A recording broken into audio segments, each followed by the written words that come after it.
So I'm Seth. I work on FireEagle. I work for Yahoo. I'm the only person from Yahoo in this room, which is kind of cool. Chris used to work with me on FireEagle. And you're in the Brickhouse space. Brickhouse used to be an incubator for innovation within Yahoo, but they closed it down not too long ago.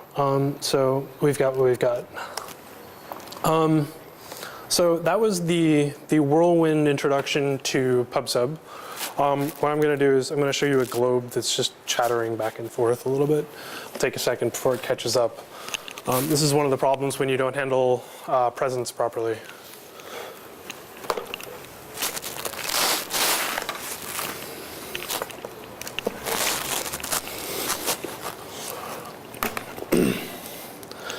So anyway, FireEagle is a location broker. Some of you have heard me chatter on about this before. What we do is we allow you to publish your location from your phone, from a web browser, from something else that senses your location, out to any application that wants to use it for any purpose. And we've been thinking about this for a while, and have determined that really the best way for location to be useful is when you get it as close to the time that the user reports it in whatever way they report it as possible. And since we're steeped in the world of web services, we built it as a web service and discovered that the granularity really sucks. You've got to constantly poll. In the case of our privacy model, you've got to constantly poll, and then you've got to query again for each user that changes. The Pounce guys can talk about this if they want. But what we decided is that what would be better is just to push the notifications out to the end users as quickly as we can. So what you're seeing here is Google Earth being driven by AppleScript, being driven by a client that listens for PubSub notifications from FireEagle. So these come basically as soon as it gets them. So what I'll do is I'll pull out a little iPhone updater. Wait a second. And then I will update my location. And there we are in San Francisco. So it's really, really, really nice for that because a lot of times you'll be having somebody who is browsing the web from the same device that their location is being sensed. And they somehow expect their location to reflect itself all over the internet immediately. And with the exception of browser components that publish that location through JavaScript, there's really no way to do that. So being able to tell the website so you can get it on your next request is really nice. So in the process of doing this, we discovered a lot of the things that Julien talked about in his talk. And I actually kind of want to flip back to his slides if you don't mind. Would you go? Do you mind if I use your slides? OK, thanks. One of the first things that we realized is that in order to support subscriptions, we need to know who you're subscribing for, and we need to know that you're authorized to subscribe for them. So in the case of FireEagle, I'm saying that this little Google Earth viewer can get access to my location. So what I'm doing is I'm indirectly giving it a set of tokens. This is OAuth, and I'm describing it really poorly right now. So what happens is there's an out-of-band exchange where the Google Earth app says, hey, I want to access your location. Can you authorize it? I say yes. It gets some tokens. So it then has credentials that it can use on my behalf to do things for me. So what it would do is it would make a subscription request, which looks like this. But, sorry, that's not a subscription request. That's an event. This is a subscription request. So alongside the subscribe node, you've also got an OAuth stanza. This is something we talked about at OSCON last summer. And we finally got working, and we're kind of ironing out the details in the spec itself. But it's been working out really well for us. What you can do is you can include an OAuth stanza that includes the consumer key, which is the identifier for the application, the OAuth token, which is the identifier for the user, which the client has, as well as a pair of secrets. And then you also use a nonce, a timestamp, a version, a signature method, and a signature. So everything gets calculated into a signature to verify that both ends have the secret. So you make one of these subscriptions. We say, okay, we just got a subscription request. Is this valid? If it's valid, what we do is we connect the JID that you subscribed with, or whatever resource you're subscribing with. It might be a full-blown server, or I forget what those are called. And it connects that to your location. So whenever your location updates, we say, okay, which JIDs are subscribed to this? Go through those and send out pub/sub events, which look like this. But instead of Atom, what we do is we've got our own XML format that describes location. And it's got information at each level. It's got geometries and additional text to tell you more about where they are. So we include that, and you can use it with existing libraries. So it ends up being a really nice replacement for polling. And instead of making n+1 requests to find out the locations of end users, you just sit there and get them in real time, which has just been an absolutely huge win, at least for me, because I'm more or less the only one that's using it right now. We're, I think, officially announcing it tomorrow. We've just been sitting on it for a while. Blaine Cook, who used to work at Twitter, he and I did the implementation for this. And there have been a few problems that we've come into all along.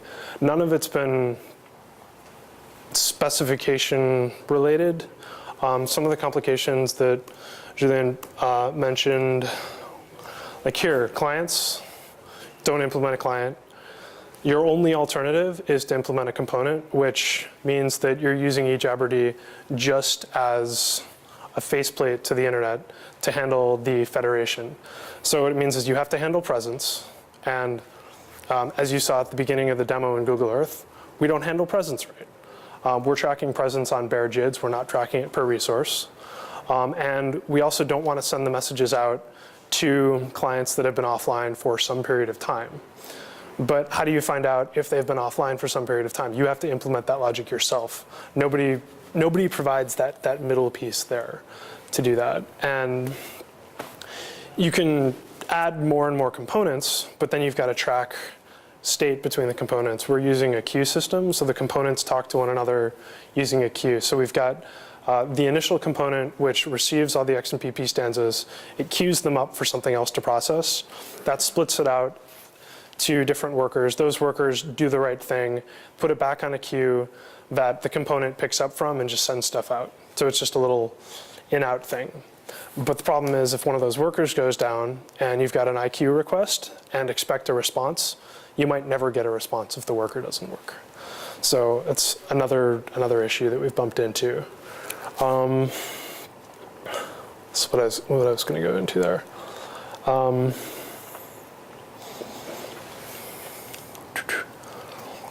Right. So I have a slightly different view of how XMPP pub/sub is useful. We use it as a fire hose. And Fritzy, I think your talk is titled something about a fire hose, right?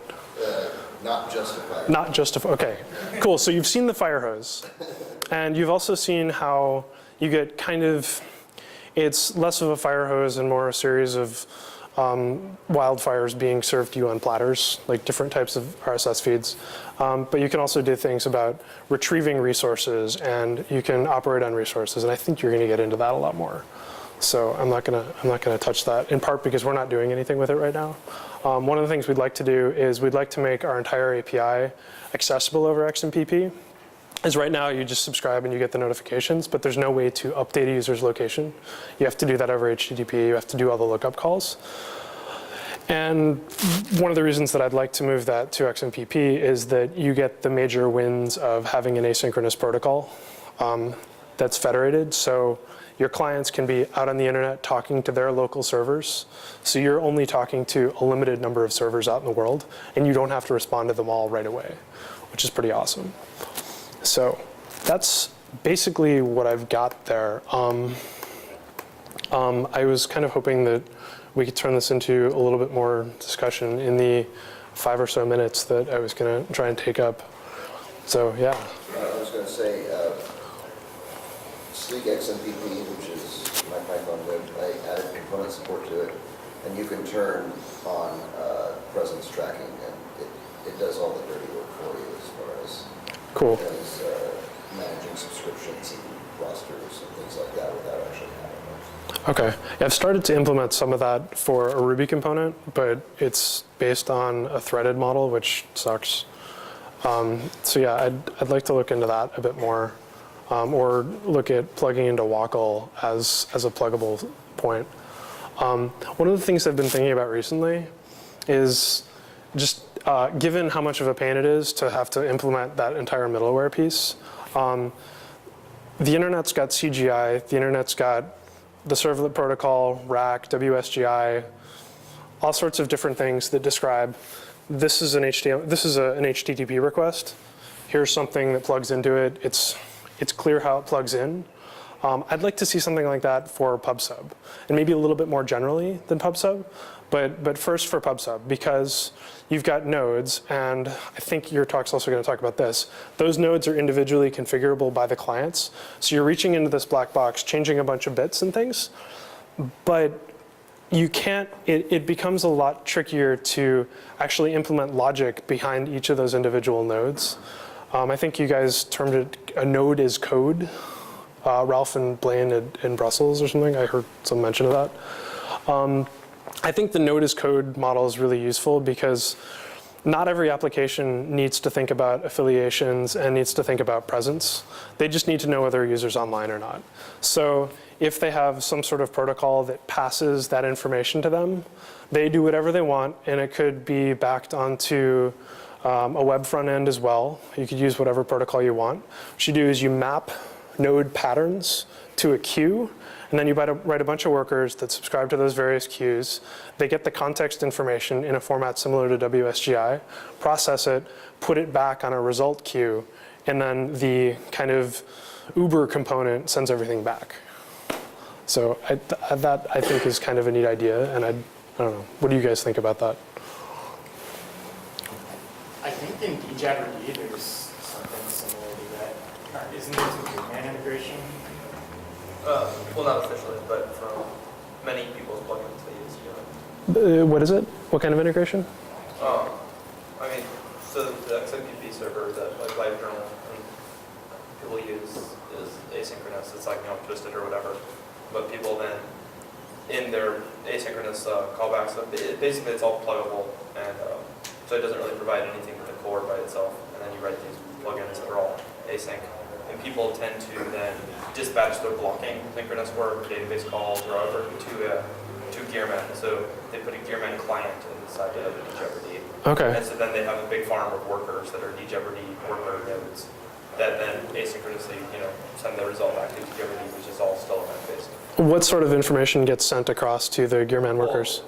It depends what plugin phase they implement and what they need done. Okay. So like there's plugin phases for like auth and incoming IQ, incoming presence, whatever. So it all depends. LiveJournal looks into like 5 or 6 of them. Okay. Cool. Yeah, need to have a look at that. And then I think Mark Atkins today was, for half the 6th part, was adding the reverse. So instead of just calling out, you could basically put a new job on a Gearman queue in DJabberD, and it would just send the stands out. I'm quite sure. Okay, so that would just be a push thing? Yeah. Oh, okay. I know Blaine's working on a REST API to XMPP, Right. API kind of binding stuff. He seems a little bit too tied to the social networking part of it. I'd like to see it a little bit more generic than that. Actually, a lot of the ideas that I was talking about are from talking to him about the project that he's working on.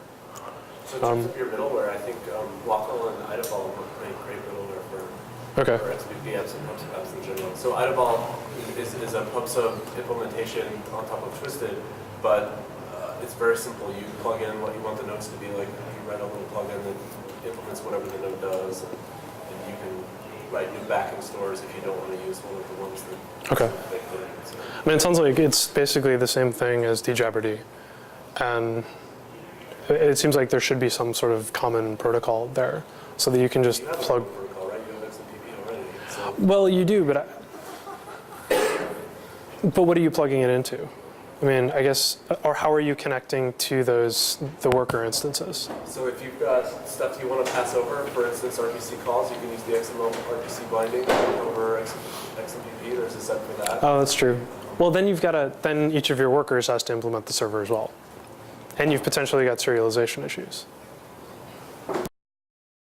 You don't have to do it with components, right? So you said that you can do clients or components, but there's really at least 4 levels, right? You can write a client, you can write a component, you can write an internal server module, or you can write something that speaks S2S natively, Right. and just get rid of the server completely. You don't have to implement the entire spec when you implement an XMPP service. You can implement, for instance, I think Notificious implements their own PubSub service, and they implement a very tiny subset of the 400-page PubSub spec. Sure. I think some profiles of PubSub would probably be useful. Yes. So there are a couple. There was a bunch of talk in Belgium about doing more, so and they all got named. Or I guess people thought they would be named like Pep, Pap, Pop, and things like that. They got a little too cute with the names. Yeah, they did get a little too cute with the names, but people are working on that, and we already split the PubSub spec into 2 parts. The collections is a completely separate document, and the PEP stuff, which is the personal eventing, which is a very simplified version of PubSub, is already in a separate thing. And there'll be some more simplification there. We're also trying to, within the XSF, do technical overview documents, sort of like informational RFCs. So you'll have, and some of these are already up at xmpp.org/tech/pubsub.shtml. And they basically give you a general overview and point to the things so that somebody's first exposure to what PubSub is in a 200-page document. Because most of the ZEPs are edge case specifications, right? Very dense. Yeah. And those are, I mean, you need probably 2 pages out of the PubSub spec to know what it does and how to implement it. The rest of it is just what to do when stuff goes wrong. So there is even something to specify payment in the PubSub. Yeah, payment, yeah. You're up.